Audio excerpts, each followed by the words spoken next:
inside row. Gets a bit of a move there as Jeff Purvis, number 4, pulls Kevin Harvick along. They're chasing 42, Kenny Irwin.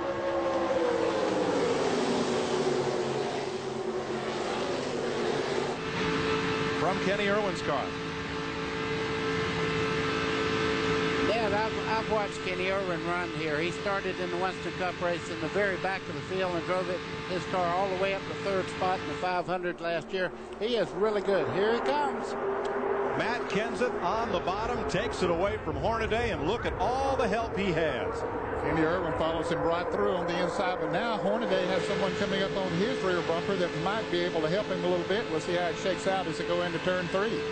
Fastest car in the field, Kenny Irwin, started 10th. Up to 3rd. But you're right. He learned a lot in that Daytona 500 last year, coming from the back of the pack. He learned a lot about drafting, how to use the air, and he's putting it to work here. And these cars running side by side really have a hard time keeping up with a car that is smart enough to run in the center part there and keep the draft away from any particular car. You see him now 3 wide down into turn 1. You're riding with 7th place Jeff Green. Boy, that was close getting into turn 1 there. Kenny Irwin just happened to see him jerk the wheel just a little bit, or there would have been contact getting into turn 1. And it cost him a position. Green's now on the inside of Irwin as he pulls down on Harvick. These first 10 laps or so here, it looked like they were heeding the NASCAR officials' advice and said be patient, but I think they forgot already. Matt Kenseth leads Ron Hornaday in the Napa 300 at Daytona. We'll be right back. Oh. Caution is out at Daytona at lap 15 in the Napa 300. Jeff Green, last year's runner-up. There he is climbing.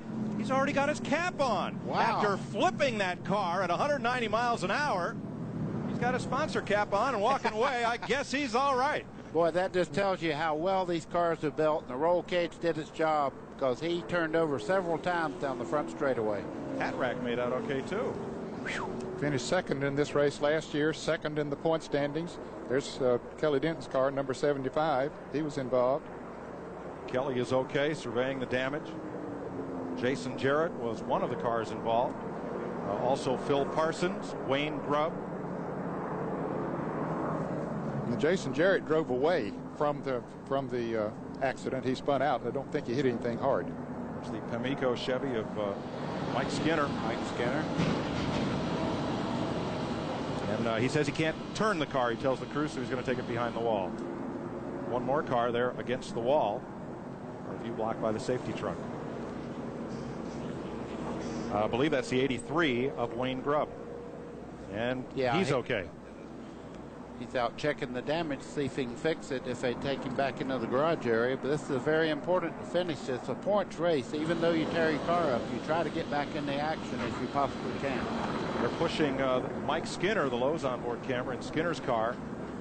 Now, in the drivers' meeting, they told the drivers and teams, if you bring your car to the garage, you have one chance to fix it and take as long as you want.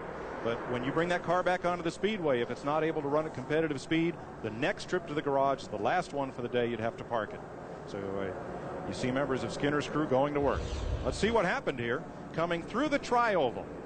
Jeff Green gets a little assistance there from behind, and you can see the car just lifting off the ground right there.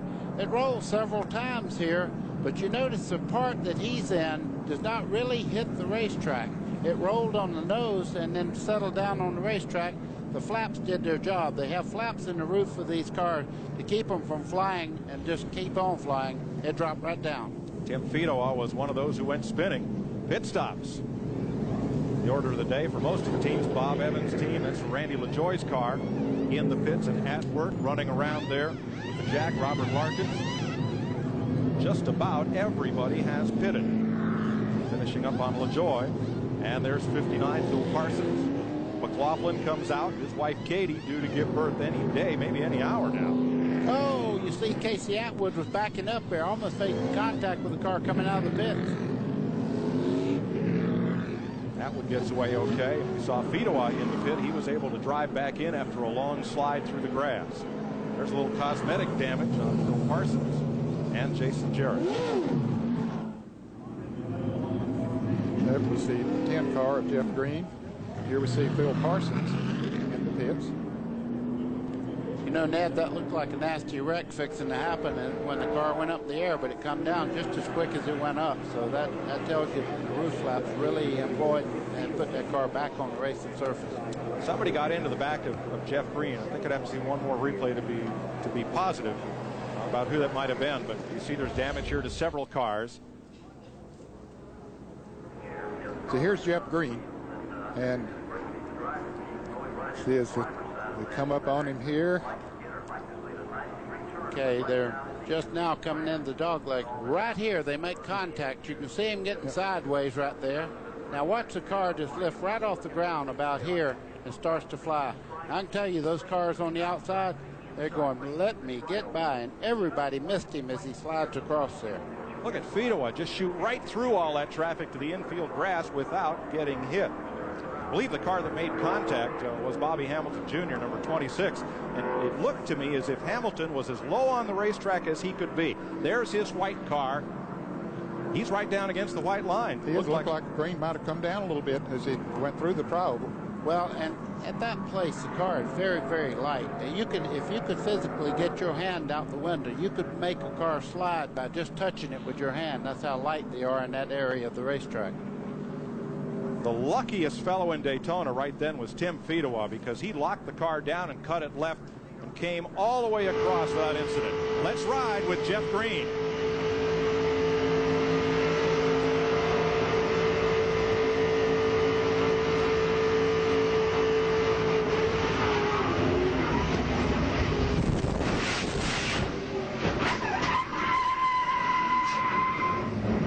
Like he saw that opening down there on the inside groove and was going to go down there and try to pick up the draft, and Bobby Hamilton Jr. is right there. From Joe Nemechek's car.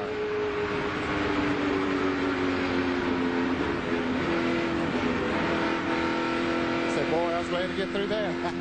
And that was Fidoa you saw shooting across the track in front. And Jeff Green once more. He dives down to the inside, doesn't quite get in that low groove until he hits the other car. And like Buddy said, it doesn't take much at that point of the racetrack. Boy, that's a nasty feeling when you see sky, dirt. Yeah. I'm telling you, I've been there. It's not a pleasant thought. I'm afraid that's the last picture from our Nesquik cam today. We're under caution at Daytona. CBS Sports coverage of the Napa Auto Parts 300 continues after this message and a word from your local station.